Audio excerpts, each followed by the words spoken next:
Assalamualaikum warahmatullahi wabarakatuh. Kita lanjut lagi setelah kita lanjut lagi perkuliahan kita kemarin mengenai independensi probabilitas ya. Kemarin kita main kartu, kemudian kita sudah membuktikan kalau ternyata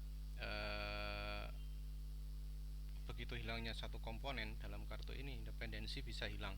Jadi independensi itu rapuh sekali, tergantung dari kekomplitan ya. Jadi kondisi independensi itu bisa berubah secara cepat. Jadi umpama yang awalnya itu masih independen, ternyata begitu beberapa komponen dihilangkan ternyata tidak independen lagi, berdasarkan dua syarat yang kita punya tadi.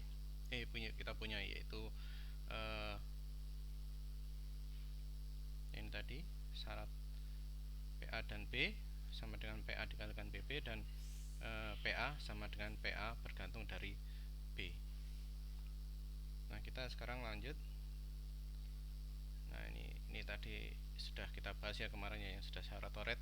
Ini Anda bisa baca lagi di slide yang saya berikan. Nah, ini sekarang kita masuk ke definisi baru, yaitu tentang probabilitas sendiri itu ada macam-macamnya. Ternyata ada yang bisa yang hanya menempel kedua pasangan, ke satu pasangan. Kemudian ada yang independen ke seluruhnya. Nah, ini ada yang ke pasangan saja, itu disebut sebagai pairwise independent. Jadi kita punya dua koin, sekarang kita ganti lempar koin dari dadu, koin, kartu ya, pokoknya itu aja yang kita pakai untuk contohnya. Jadi sama tadi ibu-ibu satu kali. Kita punya dua koin, kita akan melempar koin tersebut sekali.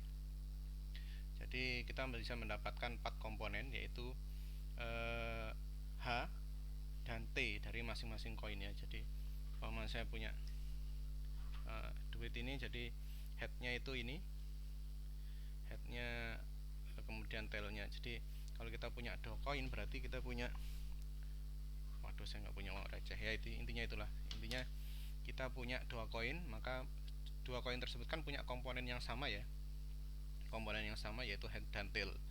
Jadi seperti seolah-olah kita melempar dua kali. Nah, S ini kan kita punya jadi semestanya itu akhirnya kemunculannya seperti ini. Jadi umpama kita punya dua koin, maka ada head dua kali, kemudian head tail, kemudian tail head dan tail tail. Nah, ini punya dua koin, kemudian punya dua keluaran dari masing-masing komponennya dari tiap koinnya. Nah, dari sini kita bisa melihat kalau ini adalah termasuk kombinasi dengan komponen yang urutan diperhatikan dan bisa dipilih kembali, karena headnya bisa muncul dua kali, tailnya bisa muncul dua kali, kemudian urutan itu diperhatikan ya, tail head, head tail dan tail head itu ternyata berbeda, disebut variasi keluaran yang berbeda. Maka kita bisa menggunakan rumus seperti yang saya jabarkan di perkuliahan sebelumnya mengenai kombinatorika. Itu kita menggunakan yang n pangkat k atau 2 pangkat 2 sama dengan 4. Nah, dari sini untuk peristiwa pertama atau event pertama, kejadian pertama yang kita inginkan adalah H di koin pertama. Jadi ada head tail dan head head. Jadi ada headnya yang di koin pertama, koin kedua terserah. Jadi kemungkinannya ada 2. Kemudian yang B yaitu head di koin kedua. Jadi ada head di koin kedua, jadi bisa tail head dan head head. Sedangkan yang C itu koin pertama dan koin kedua harus berbeda. Jadi kita punya head tail dan tail head. Ini kalau kita lihat di sini bagaimana sih independensi antara tiga peristiwa ini, apakah mereka bertiga independen atau tidak. Kalau kita lihat secara kasat mata ya, ternyata bisa saja ini independen tapi yang lainnya tidak independen. Contoh yang untuk HT dan HH, kita bisa ini saling independen dengan ini, tapi tidak bisa independen dengan HT dan TH juga. Ini bisa independen dengan ini, tapi kalau kita gabungan ketiganya, apakah saling independen? Ternyata tidak ya, sesuai dengan persyaratan tadi. PA dikalikan PA dan B dan C itu tidak bisa sama. Nah, ini saya jelaskan aja lah daripada bingung. lanjut. Nah ini, jadi kalau kita di koin pertama,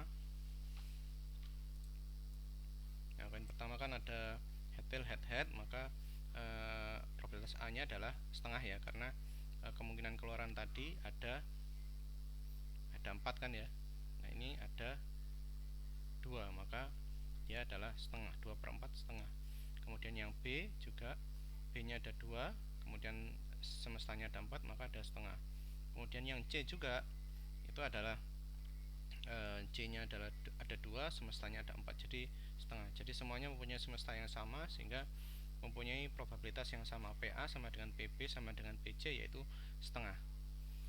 Nah sekarang kita lihat antara A dan B itu independen atau tidak, kita cek saja. Kalau kita lihat A dan B itu kan perpotongannya ada di mana? Ada di head ya. Nah ini kemudian ada satu saja, berarti head ada satu saja. Kemudian semesta itu ada 4, maka 1/4. Atau kalau kita uji PA dan B nya itu 1/4, maka kalau kita coba PA dikalikan PB berapa? Setengah kali setengah 1/4. Oh ternyata cocok. Jadi kalau kita lihat di sini antara PA dan PB itu cocok, dapat 1/4. Kemudian kalau kita uji lagi PB dengan PC itu bagaimana? PB dengan PC kita lihat juga perpotongannya ada di 1, yaitu TH. Maka kalau kita uji PB dan PC ada 1/4 sama juga ya. Kemudian kita coba berkalikan, PB dikalikan dengan PC itu setengah dikalikan setengah, hasilnya adalah 1/4. PA dan PC juga sama, perpotongannya ada 1, yaitu di HT, sehingga setengah kali setengah 1/4. Jadi sama semua. PA dan PB ini saya tulis dulu aja.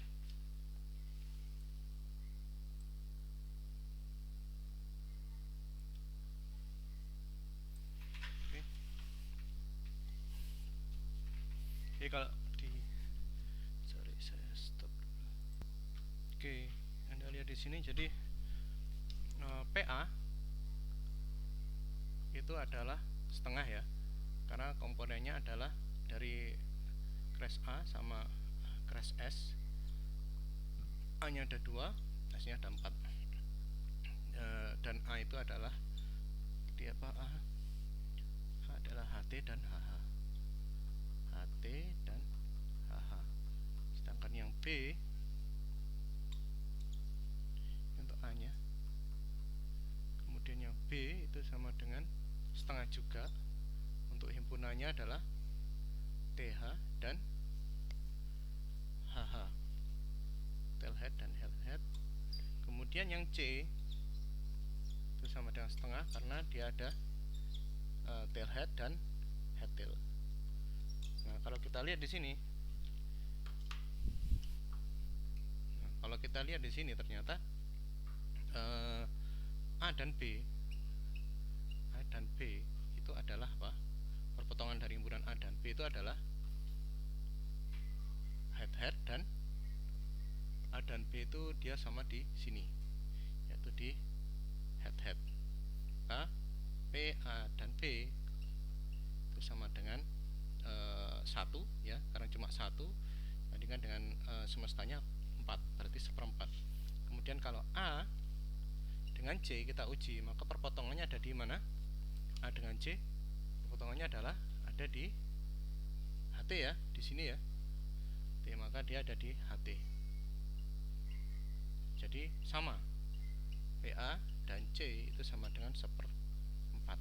Kemudian kalau dengan B dan C bagaimana? B dan C kita lihat, B dan C potongannya ada di TH, maka akan sama dengan TH.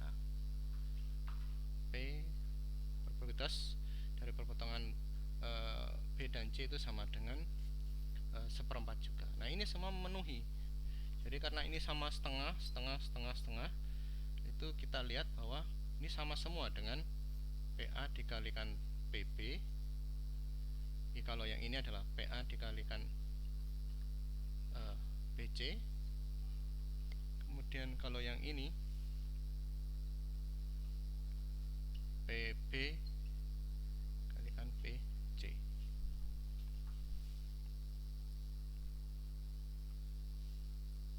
Ya, jadi ini sama. Jadi sama semua, ternyata dia Kalau kelihatannya berarti ini independen, independen, independen. Sekarang bagaimana dengan kalau kita gabungan ketiganya? Apakah tiga-tiganya bisa independen? Harusnya kan harus sama dengan apa? PA dikalikan PB dikalikan dengan PC. Itu harusnya seperti itu. Tapi kalau kita lihat perpotongan A, B, dan C itu tidak ada, yaitu sama dengan bilangan 0 karena tidak ada perpotongannya. Oke lah, kalau A dan B itu bisa perpotongan di HH, tapi kalau kita lanjutkan perpotongan ini ke C itu tidak ada. HH kan tidak ada di C. Atau kita mau A dan C dulu yang kita potong, maka dia akan ketemu di mana? Di HT. Tapi di B tidak ada HT. Dan kita kombinasikan ternyata perpotongan antara probabilitas dari gabungan irisan antara A, B, dan C itu adalah bilangan kosong. Ya, jadi tidak sesuai. Ini kalau kita kalikan maka kan sama dengan setengah, dikalikan setengah, kalikan setengah. Ini harusnya hasilnya adalah 1/8. Tapi kalau kita lihat di sini, kalau kita lihat perpotongan antara A, B, dan C sendiri itu adalah bilangan kosong. Jadi ini adalah contoh dari pairwise independent. Jadi hanya berpasangan dia berpasangan dua himpunan saja. Kalau berpasangan dia akan independen. Tapi kalau dia digabungan semua itu dia tidak independen. Ini adalah contohnya. Nah ini kalau mutually independent.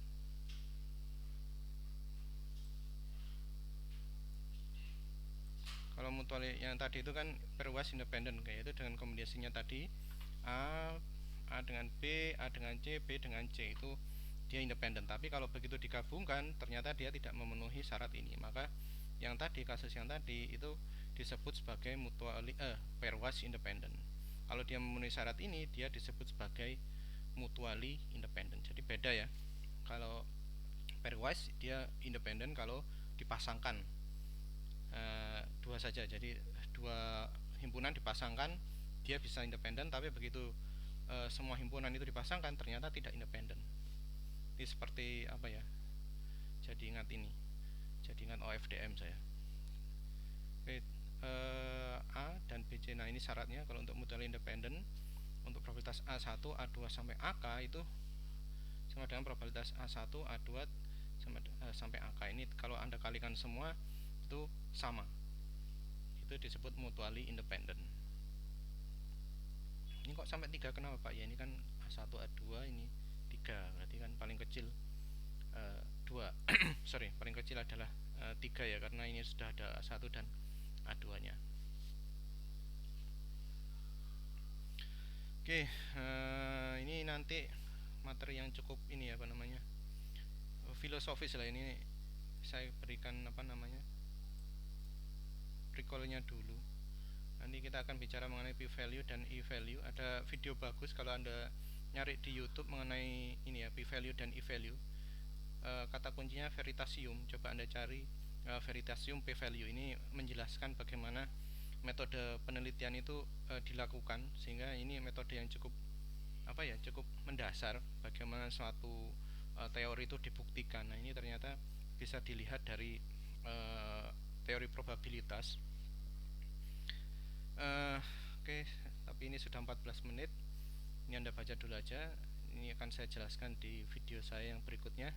Terima kasih, saya cukupkan ini dulu. Assalamualaikum warahmatullahi wabarakatuh. Selamat pagi, siang, sore, dan malam.